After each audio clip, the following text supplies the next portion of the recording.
For his part in a virtual suicide mission in the French trenches in 1915, Lieutenant John Smythe was awarded the Victoria Cross, the highest award given for bravery in combat. He and his volunteer group of 10 Sikhs were ultimately able to deliver 96 bombs to within 20 yards of the Germans' position. As he explains, they were not the first ones to attempt this seemingly impossible mission. Now, the Hagendite infantry were double our strength in numbers. And as the morning wore on, they sent back a party of about 15 men under an officer. None of them got more than about halfway. They were all slaughtered. And then, from our own trench, the Hagendite infantry, a bit later on in the morning, they sent a party forward, and exactly the same thing happened. Of course, the Germans were lying up for them, and they were all killed too. The very notion of sending another battalion into enemy territory seemed to be utter madness. Smythe, however, was only too aware that this would not detract the senior British command from planning another attempt. And sure enough, the CO came on the phone, and he said, well, do you think you can do it? And I said, well, frankly, no. I've just seen 2 other people try, and they've all been killed. I can't really see why we should be any better, but of course, if I'm ordered to do it, I will. Ordered to carry out the mission, Smythe would now face the equally daunting proposition of asking for volunteers to accompany him. The proudest moment of my life was every man said he wanted to go. As they set out on their mission, they faced a relentless onslaught of German artillery fire.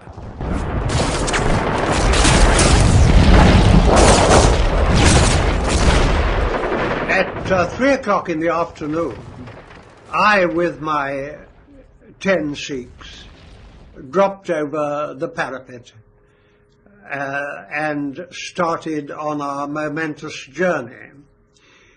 I felt as though every German had got his finger on the trigger and his thumb on the button of his machine gun, and how right I was.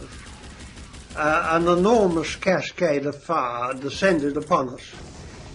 But the Germans had made one mistake. They were quite certain another attempt would be made.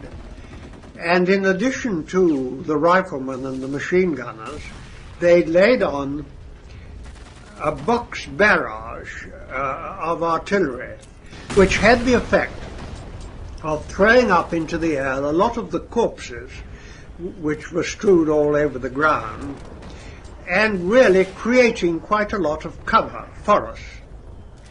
So although I lost 1 or 2 men from this first artillery barrage, it did give us more of a chance. Gradually, my men became hit. The rage that I had as a result of this really gave me courage to go on. And the fact that every Sikh who could followed me wherever I led.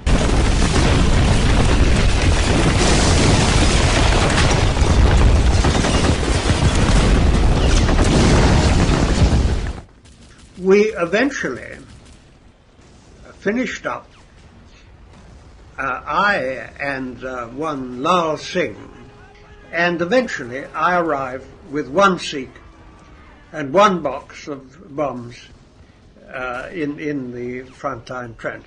But that was just enough to hold the trench until dark. Unfortunately, Lal Singh was killed during that time. Following the raid, Smythe was finally able to return to his own trench, where he stumbled upon yet another example of extraordinary bravery and loyalty within his unit.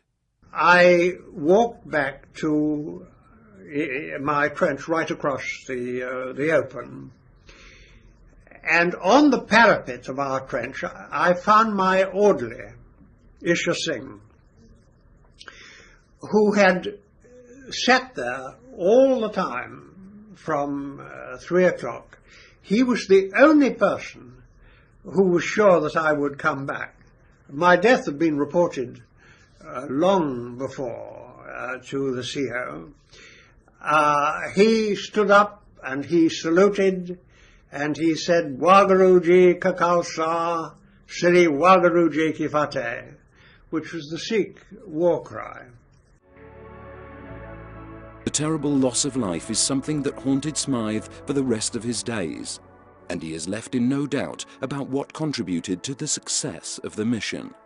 All those Sikhs that went with me were decorated, every one. That has never ever been done before. They were all decorated with the Indian Order of Merit or the Indian Distinguished Service Medal. I didn't think that we had one chance in hell of getting any further than the other people had got. Still less, as there was no surprise about it at all. What kept me going was the courage of my men. I gave them leadership and they gave me support. And I wouldn't have dared to go back, even if I'd wanted to, with them treading on my heels. And they wouldn't have gone back whilst I was still in front. But it was a wonderful example of the trust that there was between the British officer and his Indian ranks.